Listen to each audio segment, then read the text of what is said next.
Hallo, bei Reinkedruck zeige ich euch heute, wie ich einen personalisierten Getränkedosenhalter erstelle. Als allererstes, und das ist ganz wichtig, gehe ich bei Extras rein, Zusatzanwendung und ich aktiviere das Autotrace. Bestätige das Ganze. Als erstes müssen wir eine Ebene erstellen, also eine Skizzenebene erstellen. Also skizzieren.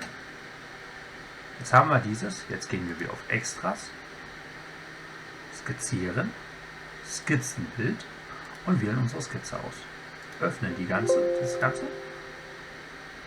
und jetzt haben wir hier unser Skizzenbild. So, wenn wir die Grafik jetzt hier geladen haben, dann haben wir hier oben den kleinen Pfeil, da drücken wir drauf, dann nehmen wir die Pipette und dann wählen wir die ersten Elemente aus. Machen wir ruhig ein paar mehr mit einmal. Einmal jetzt scrollt, damit wir wissen, was wir schon haben. Jetzt können wir hier schon sagen, Verfolgung beginnen. Ja. Jetzt hat er uns schon ein paar Sachen reingemalt. Sagen wir, okay, möchten wir so haben, also anwenden. Aber wir sind noch nicht fertig, sondern wir holen uns noch ein paar Sachen mehr rein. Das.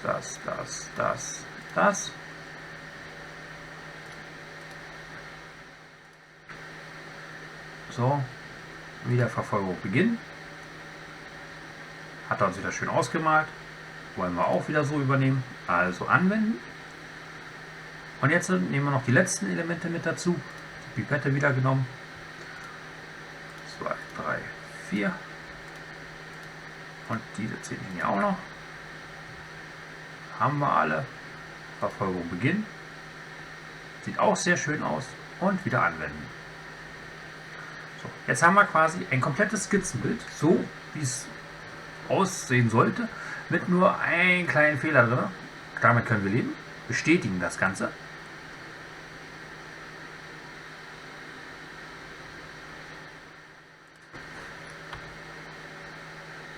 Ich lösche nur das Bild im Hintergrund raus, um jetzt mein Skizzenbild zu sehen. Und was sehe ich? Ich sehe, dass hier was nicht vollständig ist. Also holen wir uns das Skizzenbild nochmal zurück. Skizzieren. Halt, wir müssen in die Skizze wieder rein. Skizzieren. Skizzenbild, dasselbe Bild nochmal. Bestätigen das Ganze. Ja. Und hier unten fehlt was. Zeichnen wir das von Hand nach.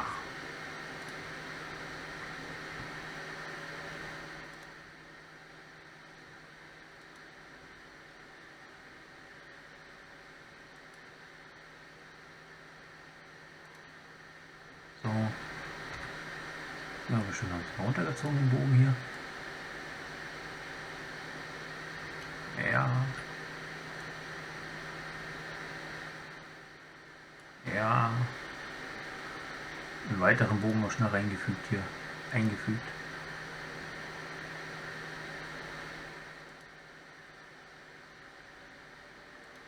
So.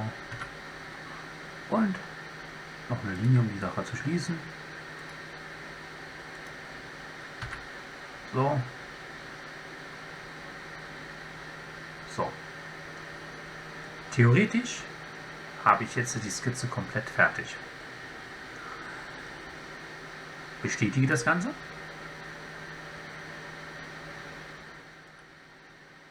Und hier raus. Jetzt lösche ich nur eins raus, und zwar das Skizzenbild.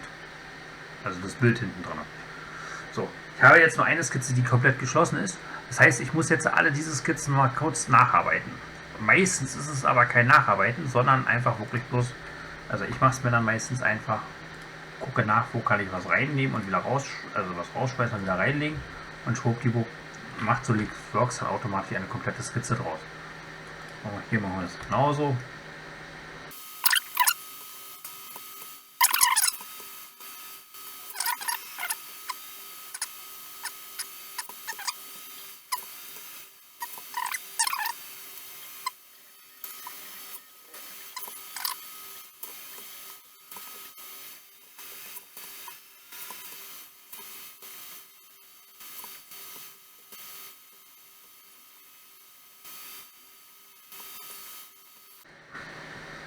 Jetzt sind das für SolidWorks alles geschlossene Konturen. Sieht man deutlich, falls es schön hervorgehoben ist. Ich könnte es jetzt einfach so einmal austragen, sagen, okay, ich möchte das haben. Und jetzt dann halt alle einmal ausgewählt. Ja, dann könnte ich das so austragen. Möchte ich aber nicht, weil ich möchte damit was anderes machen. Und dass ich jetzt weiterarbeiten kann, muss ich aber was anderes machen. Also das heißt, ich gehe nochmal in die Skizze rein.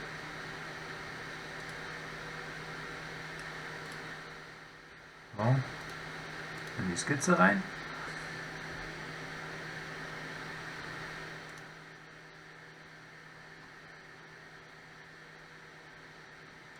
So, nochmal. So, das haben wir jetzt. Und dann, also ich habe mir jetzt zusätzlich einen Hilfspunkt eingefügt, den brauchen wir gleich fürs Skalieren, weil meine Grafik ist zu groß. Und jetzt machen wir einfach eins, Element skalieren. Halt.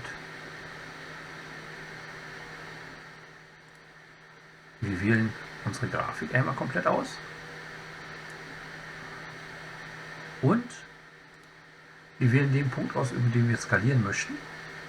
Und dann seht ihr hier unten automatisch, dass es eine ganze Ecke kleiner geworden ist. 0,2 sieht erstmal nicht schlecht aus, aber wir können es gerne mal prüfen. Und zwar von hier bis hier 73 mm.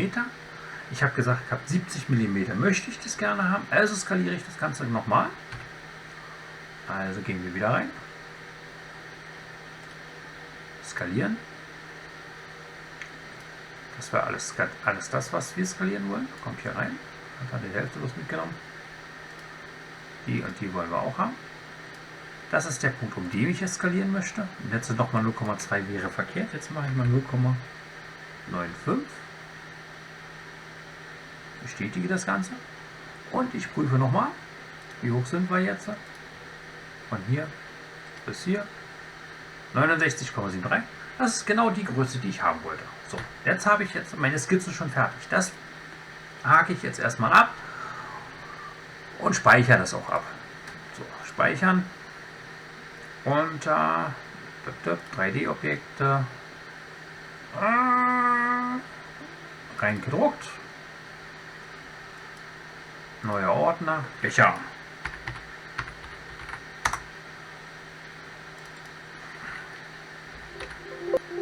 So. Becher mit Logo. Die Skizze ist jetzt komplett bearbeitet, skaliert auf die Größe, die wir haben wollen. Und jetzt können wir anfangen, den Getränkedosehalter zu modellieren. Was ich euch als kleinen Tipp noch geben tue, ist, beschriftet gerne eure Skizzen. Habt es später leichter. In meinem Fall kommt jetzt hier Logo rein. Und ich fange an mit dem Getränkedosenhalter.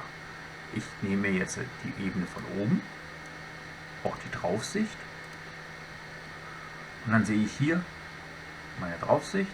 Und ich habe dann hier auch irgendwo meinen Mittelpunkt mit drin. Gehe jetzt bei Skizzieren mit rein und fange an mit einem Kreis. Ein und noch einen zweiten. Ach, den zweiten können wir später machen. Nee, machen wir doch mal gleich mit rein. So, der innere Kreis soll einen Durchmesser haben von 66,5 mm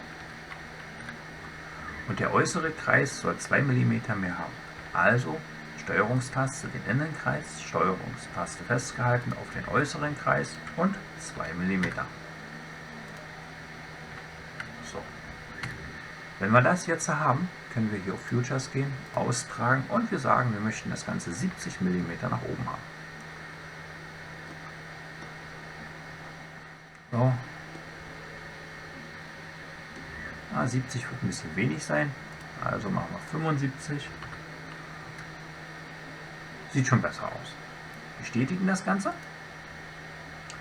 Und jetzt haben wir erstmal hier quasi den ersten Körper unseres Getränkedosenhalters.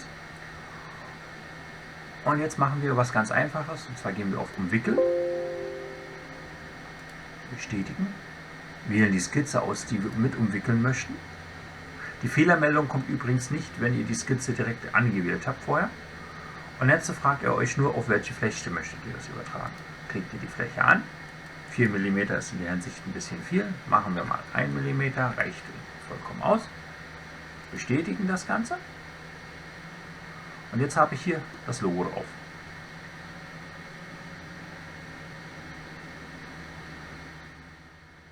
So soll es sein. Gefällt mir ganz gut. Und jetzt kann ich weitermachen, meinen Getränkedosenhalter zu bearbeiten.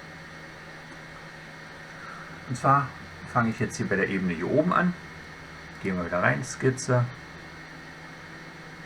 Nehmen wir als erstes den Kreis vom Mittelpunkt, ziehen wir hier auf diese Kante. Und ich möchte obendrein jetzt hier oben ein Mehreck dran haben. Ziehe ich erstmal raus. 10 Ecken hören sich gut an. Also wählen wir 10 Ecken. Und ich trage zusätzlich hier oben eine Schlüsselweite ein. Von, sagen wir mal, 72 mm. Gefällt mir ganz gut. Die Kante hier unten ist recht klein. Ja, können wir so übernehmen. Und das trage ich jetzt im Ganzen dann auch wieder 15 mm aus. 15 mm. Bestätige das Ganze. Und jetzt ist die obere Hälfte des Getränkedosenhalters schon fertig. Jetzt müssen wir dasselbe auf der unteren Hälfte machen. Also hier drauf geklickt. Nur hier machen wir es jetzt einfacher. Wir nehmen jetzt hier nur das Mehreck, bestätigen, ziehen raus und jetzt einmal diese Linie markiert und die Linie von dem anderen Mehreck markiert und dann geht ihr einfach auf Collinear und dann habt ihr hundertprozentig genau den gleichen Winkel und aber auch das gleiche Maß. Bestätigt das Ganze. Halt hier aus der Skizze raus. Und jetzt tragen wir das Ganze noch aus. Und zwar 15 mm. Bestätige wieder. So, zur Überprüfung machen wir jetzt mal was ganz Einfaches. Und zwar wir gehen auf Evaluieren, messen. Von der Kante bis zu der Kante haben wir ein Maß von 105,02 mm. Warum 0,2?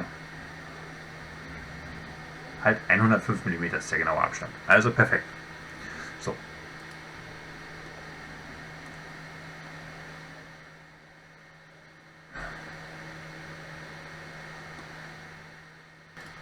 Jetzt haben wir das so. Jetzt markieren wir die Fläche hier unten, weil die Dose soll ja nicht so weit oben rausgucken, sondern noch ein bisschen weiter nach unten. Und wir gehen wieder auf Skizze, den Kreis, wählen unseren Mittelpunkt wieder aus und wir schieben bis an die Kante ran. Und jetzt sagen wir einfach unter Futures, wir möchten 10 mm nach unten. Bestätigen das Ganze. Und jetzt haben wir das so, wie wir das haben wollen. So, als nächstes muss die Dose natürlich auch noch einen Griff bekommen. Jetzt gucken wir mal, wären wir am besten. Dann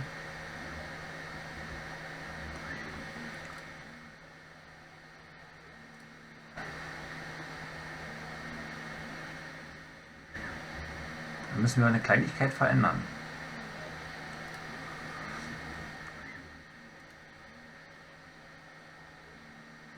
Gehen wir hier kurz rein in die Zeichnung und stellen diese Linie gerade. Vertikal, bestätigen das Ganze. Und dadurch, weil es die ja gleichgesetzt hat mit der anderen Linie, ist die automatisch auch gerade. So, ich möchte gerne, dass wenn ich den Getränkehalter in der rechten Hand halte, dass dann das Bild vorne zu sehen ist. Also heißt es, der Griff muss auf diese Seite ran. Also zeichne ich Vierecke ein. Nicht zu groß, nicht zu klein. Auf diese Fläche. 1 hierhin. 1 hierhin. Bemaßen wir die ganze Geschichte auch noch. Also hier möchten wir haben 15 mm. Und wie viel haben wir von hier nach hier?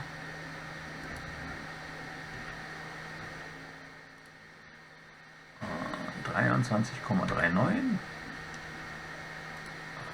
So.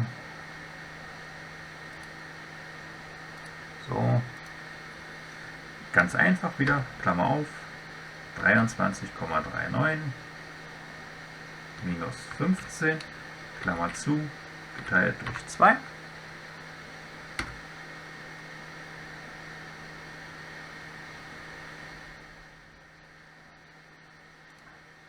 Haben wir uns verguckt?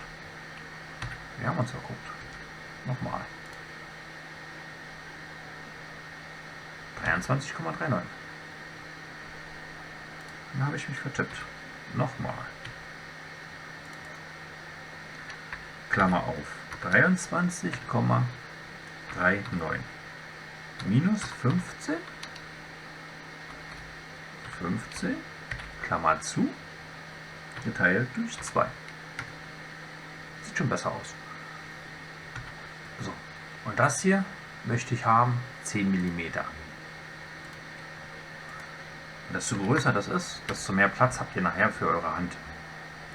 So, das hier auch 10 mm.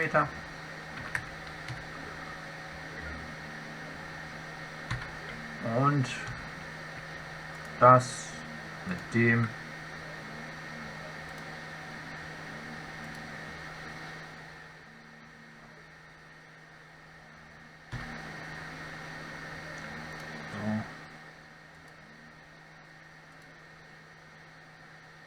auch 4,15, also perfekt.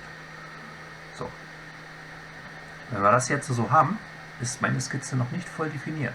Warum nicht? Weil hier nicht 15 mm dran zu stehen haben, deshalb. So, wenn wir das jetzt haben, tragen wir das Ganze aus. Und aus der Erfahrung raus würde ich sagen 30 mm, weil so dicke Finger hat eigentlich kaum einer, dass das da nicht reinpassen sollte. Und bestätigen das Ganze. Ja, jetzt sieht es schon so aus. Gefällt mir eigentlich schon recht gut. Aber ist halt noch nicht fertig. Also kommt jetzt so zusätzlich rein, skizzieren. Von hier oben drauf. Legen wir uns das wieder so hin, dass es am besten ist. Ein Kreis. Hier reingelegt. Und der soll haben ein Abmaß von 20 mm hier oben.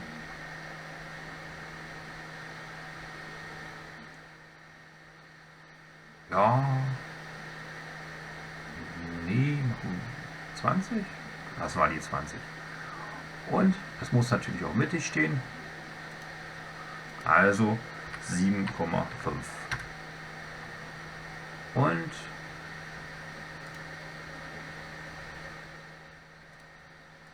so tragen wir auch die 7,5 rein. Dann machen wir die mal ein bisschen größer hier. 25 und 10. Das sieht gut aus. So. Und wir bestätigen das Ganze wieder nicht. Futures austragen. Jetzt wollen wir das aber nicht in die eine Richtung haben, sondern in die andere. Und ich möchte es haben bis hier oben zu der Kante hin. Also auf das Ding bis Eckpunkt. Und wir wählen diese Kante aus. Bestätigen das Ganze.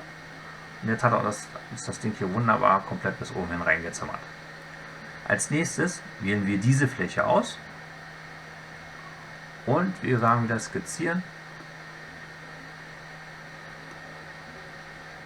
Wählen uns die obere Sicht aus. Nehmen diesen Kreis. Einmal kurz dahin, dann haben wir hier den Mittelpunkt. Mal einen etwas größeren und einen kleineren Kreis. Den kleineren davon bemaßen wir. Und zwar mit 15 mm. Machen wir schon 20. Sieht schöner aus. 20. So. Bestätigen das Ganze. Wieder aus der Skizze raus. Dann nehmen wir die Futures, linear austragen. Und wieder in die andere Richtung. Und wieder bis nächste Ecke. Wäre dann hier. Bestätigen das Ganze. Und schwuppdiwupp ist das Ding da unten nach da unten ausgetragen. So sieht es erstmal schon recht passabel aus, aber noch nicht so, wie wir sagen würden, okay, das gefällt uns. Also muss das Ding noch ein bisschen modifiziert werden. Machen wir das auch. Und zwar möchte ich hier Radien dran haben von 2 mm. Hier oben auch. Halt, stopp. Wir fangen mal mit den anderen Radien an, die größer sind. Und zwar mit 15. Machen wir 15 mm. Und jetzt bekommen alle diese schönen Teile hier in 15 mm Radius. 15 ist ein bisschen wenig. 20. 20 nehmen wir.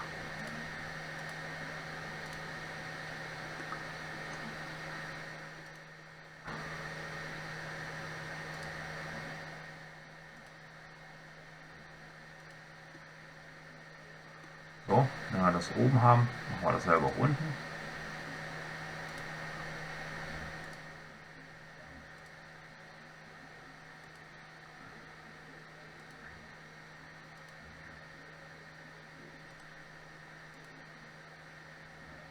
Ein Radius haben wir zu viel reingemalt hier, nehmen wir gleich raus.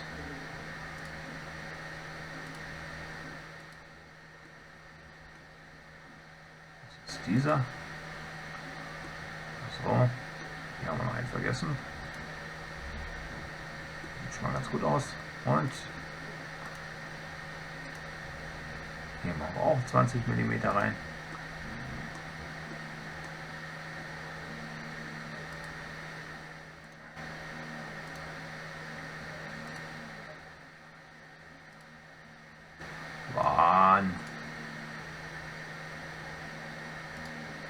Manchmal ärgert einen die Maus.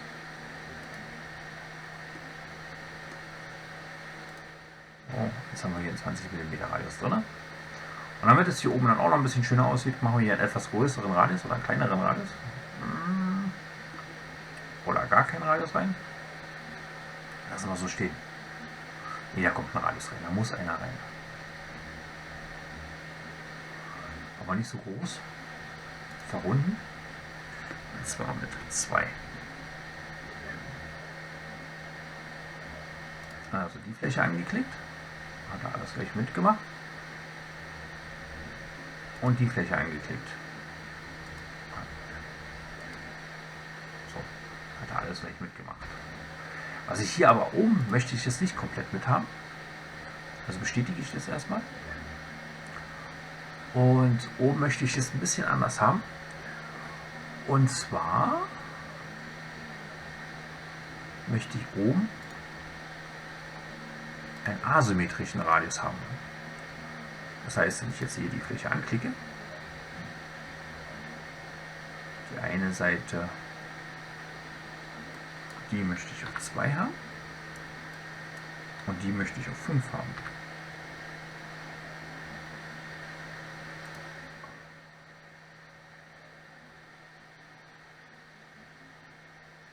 Das ist genau andersrum. Die auf 5 und die auf 2.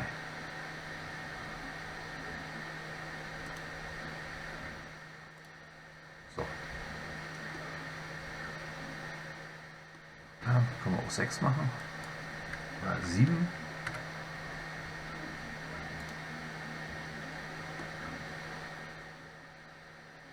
Genau so. Und jetzt kann ich hier oben die normale Verrundung wieder reinmachen, symmetrisch. 2 mm und ich füge sie hier ein. Bestätige das. Und jetzt sieht der Getränkedosenhalter schon eigentlich recht passabel aus. Aber noch nicht so, dass ich sagen tue, es gefällt mir. Weil ich möchte dazu gerne noch hier unten einen Radius drin haben. Hier in der Kante. Halt, nicht die Fläche auswählen. Also gehen wir hier rein. Radius, 2 mm hat er noch drinnen zu stehen. Und wir wählen jetzt die Kante aus. Bestätigen das Ganze. Und der Radius soll auch nach oben drin sein. Also gehen wir nochmal rein und bestätigen das. Und so sieht das eigentlich sehr passabel aus. Und dadurch wir dasselbe auch unten haben möchten, gehe ich hier nochmal in die Verrundung rein, wähle die Kante aus, bestätige es, gehe auch in diese Verrundung nochmal rein, Verrundung und bestätige es. Und somit haben wir jetzt hier einen kompletten, wunderschönen Dosenhalter. Was ich finde, also wie ich es finde. Und ja, wie er dann gedruckt und ausgemalt aussieht, seht ihr am Ende vom Video. Bedanke mich fürs Zuschauen. Wenn euch das Video gefallen hat, Daumen nach oben. Abonniert den Kanal. Bis demnächst.